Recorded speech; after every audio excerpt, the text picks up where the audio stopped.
Oh, two Koreans reunite in 12 hours. Come and see old people crying.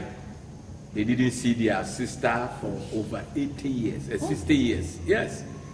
When the Korean War separated them. And now they have met and they can only be with each other for 11 to 12 hours. Yes. In fact, one brother who was 80 years couldn't remember his sister. So they were taking him through education, explaining. He can't remember. Because the man is 80 years old. Why should we live on earth that God has created for all of us to live, okay? And some people will divide us as a family. But the reunion was a sad mood. But they were happy because it's better than nothing. So we actually pray for the two Koreans to reunite.